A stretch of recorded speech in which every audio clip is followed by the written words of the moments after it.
Hello viewers, welcome to my channel. मैं doctor Usha Uddaur बोल रही हूँ। आज हम देखेंगे एमपॉक्स के बारे में।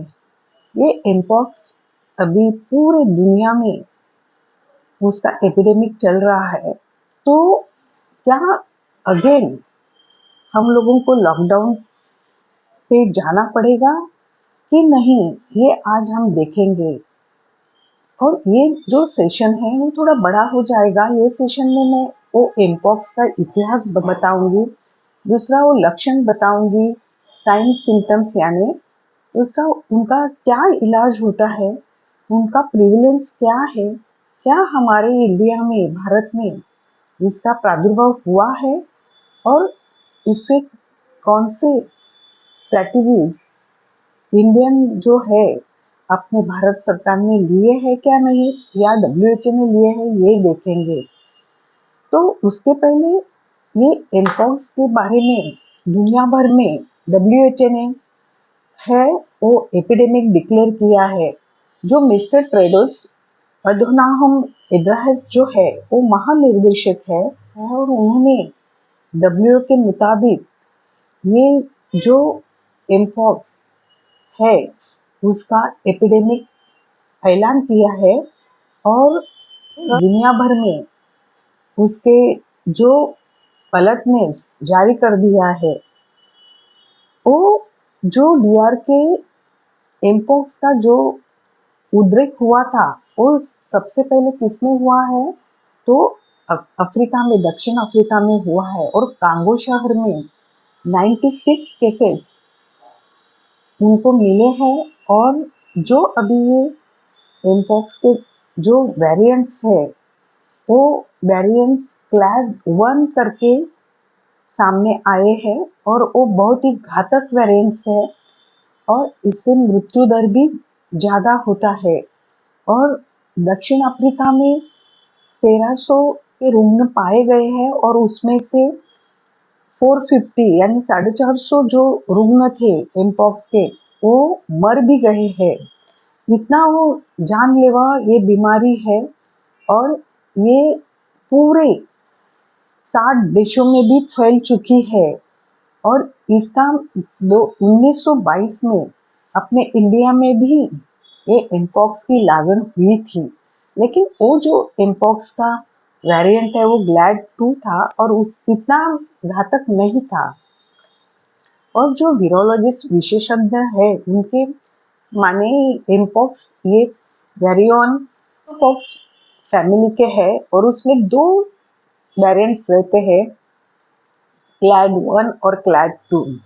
उसमें क्लैड 2 2022 में अपने इसमें आया था और वो 2 था तो उतना घातक नहीं था, लेकिन अब ये क्लैड 1 अपने पड़ोसी देशों में यानी पाकिस्तान में भी आया है। और उनके जो वेरिएंट है वो कौन से है वो अभी मालूम नहीं पड़े हैं, लेकिन स्वीडन में जो मिला है एक बच्चे को हुआ था उसका क्लैड 1 ही था और पाकिस्तान में 3 केसेस पाए गए हैं। तो क्या ये अपने भारत में भी आ सकता है, ये हम देखेंगे ही। लेकिन मंकी पॉक्स क्यों बोलते हैं इसका भी इतिहास देखेंगे। तो 1900 वो स्मॉल पॉक्स इरेडिकेट किया था, लेकिन जब ये स्वीडन में कोपेनहेगन जो उनकी राजधानी है उसमें जो लैब थी उसमें मंकीज ज्यादा थे और तब उनको वो दौर वो था कि जहाँ स्मॉल पॉक्स इरेडिकेशंस हो रहा था, लेकिन वो मंकीज में ये जो एमपॉक्स के वायरसेस पाए गए उनको उनके शरीर में स्मॉल पॉक्स जैसे ही ब्लिस्टर्स, पानी के बुलबुले जो होते हैं वैसे आए थे। लेकिन जब उन्होंने देखा तो वो स्मॉल पॉक्स के थोड़े अलग थे, मंकी पॉक्स बोलते हैं। और ये वेरिएंट का इतिहास है कि ये इसको एमपॉक्स बोलते हैं। तो ये एमपॉक्स का पहला जो था वो अफ्रीका में ही पाया गया था, लेकिन जब उनके तब 4 केसेस में मिले थे तो वो जो केसेस थे, तो वो केसेस को जब उन्होंने पूरा हिस्ट्री पूछा तो वो ताज्जुब हुआ कि वो जो लोग थे वो जानवर के संपर्क में थे। तो डॉग था, चूहे चूहे के भी जो थे चूहे उससे भी होता था।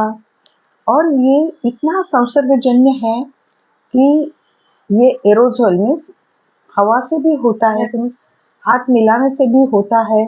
और अगर ऐसे पेशेंट्स के टॉवेल बिस्तर अगर आप यूज करेंगे तो उससे भी इसका फैलाव हो सकता है। तो इतना ये खतरनाक है।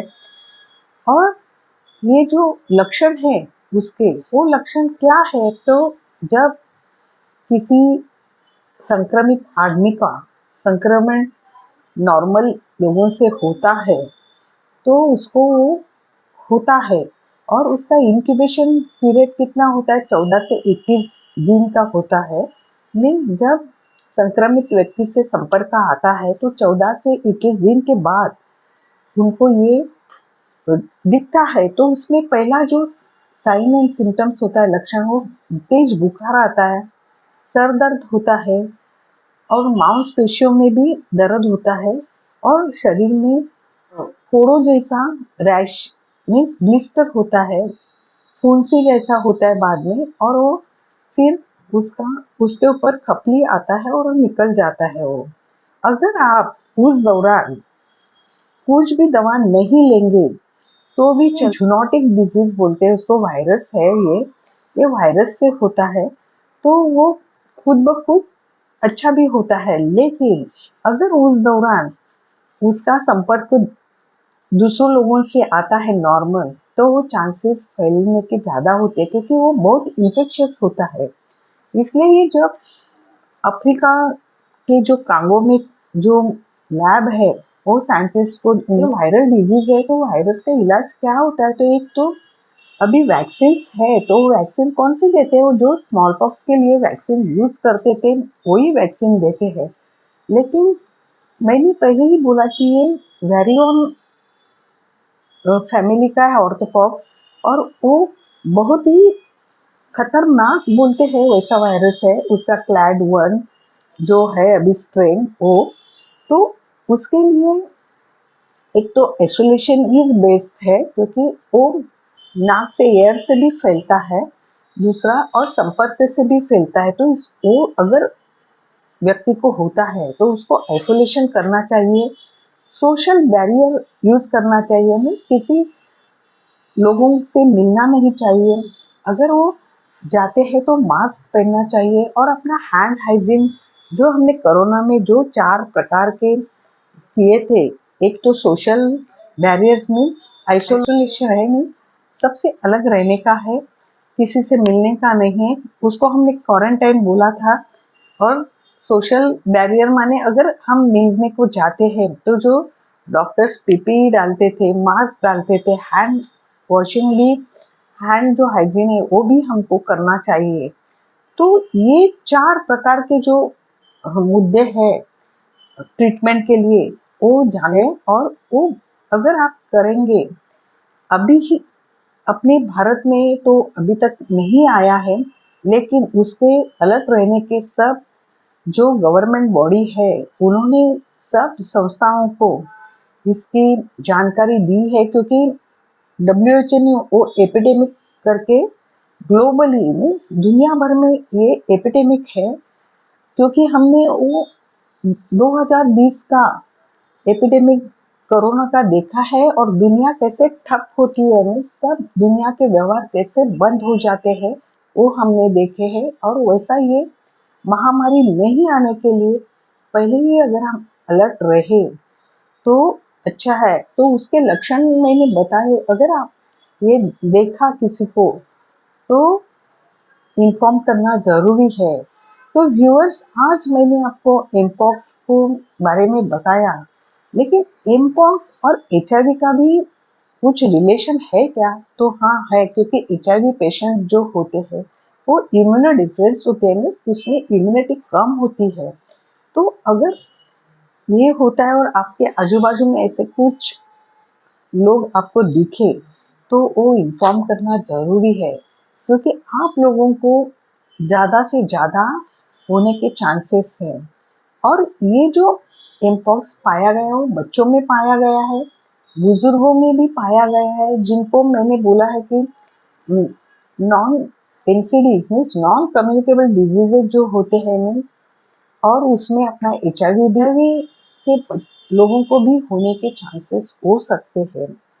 और ये जो दिखा गया है अभी, मंकी से जूनोटिक क्यों बोल रहे हैं, तो क्योंकि एक पहला पेशेंट है ना अमेरिका में, एक छोटी 3 साल की बच्ची थी, उसको हुआ था, तो उसको उनके जो पेट डॉग थे उसने काटा था। लेकिन वो पेट डॉग जो उन्होंने अमेरिका बहुत अंदर जाके उन्होंने सोचा कि इसको कैसे हो गया, ये डॉग की वजह से वो डॉग को कैसे हो गया, तो वो उन्होंने उसके तहत तक जाके देखा तो नाइजीरिया से जो डॉग्स और ये सब एनिमल्स थे वो एक्सपोर्ट हुए थे, और वो जो पेडिग्री के जो एक शॉप था उधर वो रुके थे, और वो संसर्गजन्य वो बच्चों को डॉग को हुआ था, और वो डॉग उन्होंने परचेस किया था, तो उससे उसको आया था। तो बाद में उन्होंने बहुत सारे सर्वे किए और उन्होंने कंट्रोल में तो लाया, लेकिन अभी भी अफ्रीका में, केनिया, युगांडा, कांगो में ज्यादा करके अभी भी उसका साथ है। लेकिन भगवान न करे अपने वो इंडिया में आए।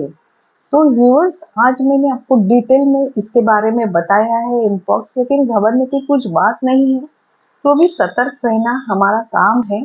और अगर ये आपको अच्छा लगा तो शेयर जरूर कीजिए, क्योंकि सब लोगों को सतर्क रहते हैं। धन्यवाद।